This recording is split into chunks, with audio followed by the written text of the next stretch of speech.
My two clownfish that I raised from eggs recently moved into their new aquarium, and today we're gonna set them up with a luxury suite. Let's go.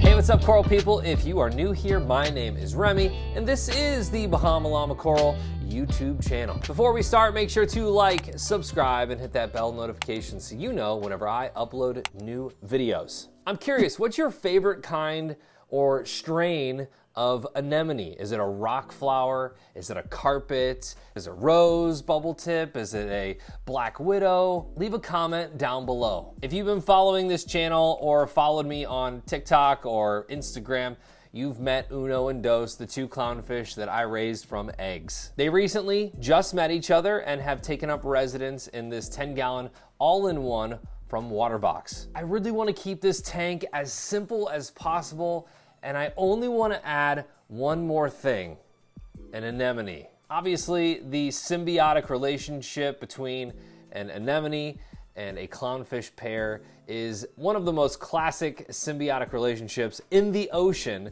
so I want to showcase that here in this little tank that I've got in my basement. The last time I was at Tyler's house, Tyler, you know him as Inland_Reef, he was showing me this really cool anemone that his skunk clowns have hosted. This is a Chicago Sunburst Anemone, and the colors on this bad boy are amazing. Even under white light, you can see the streaking, the purples, the oranges, and the greens.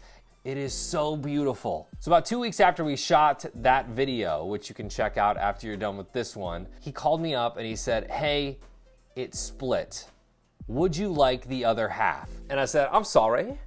You're just gonna give me a Chicago Sunburst? I didn't really say it like that. I mean, I know they've come down in price, but they are not cheap. And then as Tyler does, he just showed up at my house. You're like the Llama Santa. Yeah, you know, we're just bringing gifts left and right here. So I have been following along the Uno and Dos story, and my Chicago Sunburst Anemone split. And so I'm using the Reefers code here today to bring the split to Uno and Dos, so that way they can have a home.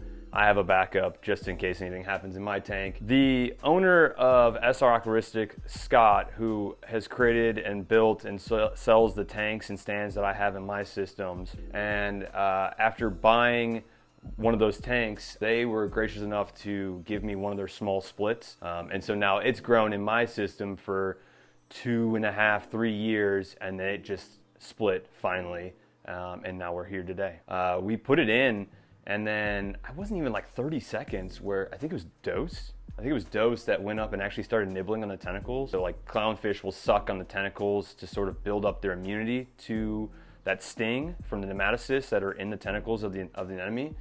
And then after they grow that immunity, then you'll see them swimming through the nem without any issues. What do these retail at these days? I haven't been in it for a little bit, but I know that, I mean, when they first came out, they were like $1,500, $2,000 a piece. I couldn't tell you. I guess I don't really keep up with it. It's come down in price as they've become more available, like more popular, but I don't even know what the active price is going right now. I appreciate the addition to the tank. I feel like there's really no better nem to put in here. So. No, I think that's a pinnacle of the nem for Uno and Dos, and I couldn't be happier to see it go into an awesome home. Well, thank you, Tyler. I appreciate it. Yeah, no problem. I'm just gonna scamper back up the chimney. Okay, don't get stuck.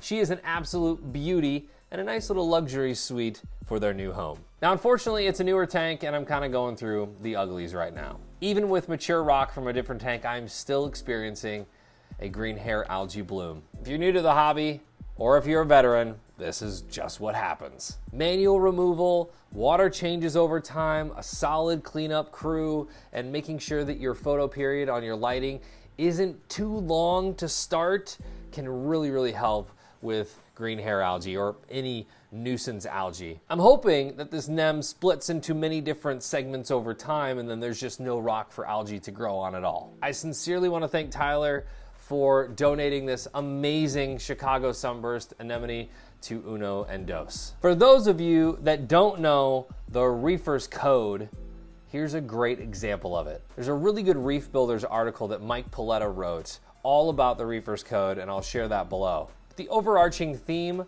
of the Reefers code is to share. Share coral, share ideas, share experiences. Help one another be successful in this hobby. And just know that when you're spreading the coral that you've been taking care of around in your reefing community, that if anything ever happens to your tank, if something causes a crash and you lose those corals, you've still got frags, hopefully out there with your friends in the reefing community, so all is not lost. There is a time and a place to sell coral. I've sold through frag swaps.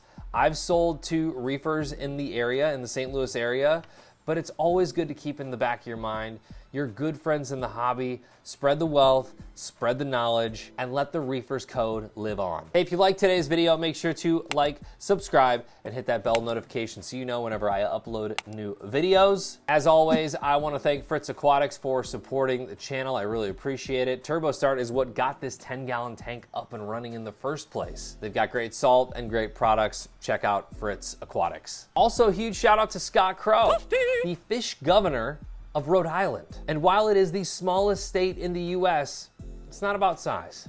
And Scott knows that. He's very familiar with it. And for those of you that hang out to the end of my videos, I really appreciate it, because this is where I kind of go off the rails a little bit. Not too much in this video, but you know, I can tend to talk about some really weird stuff at this point in the video. Today, gonna keep it in the lines a little bit, and I wanted to tell you about my trip to Washington, D.C. I went to Washington, D.C. to see a concert with Ben Rector and Cody Fry with the National Symphony Orchestra. Kind of a nerd for that thing. It was an awesome performance, but we also got a chance to tour around some of the museums. We went to the Air and Space Museum just to feel how small we are in this world. Went to the art gallery to see a bunch of paintings that I don't understand. And of course, we went to the Natural History Museum and saw all the cool things like the Hope Diamond and this beautiful reef tank. All these mature colonies were super impressive. So kudos to the Natural History Museum for doing a great job on that reef tank. It was definitely a treat. I can't wait to go back. Thank you to Mok-Yi, Inappropriate Reefer, and Tyler, Inland_Reef, for the reef tank suggestion at the Natural History Museum. And of course, Jim or Telegraham on Instagram for the Air and Space Museum tip. First month of the year is over, and finally, it has died down at the gym. What's that? Yes, I do go to the gym. I do. Keep your comments to yourself, okay? All right. I'll see you in the next one. February, here we come.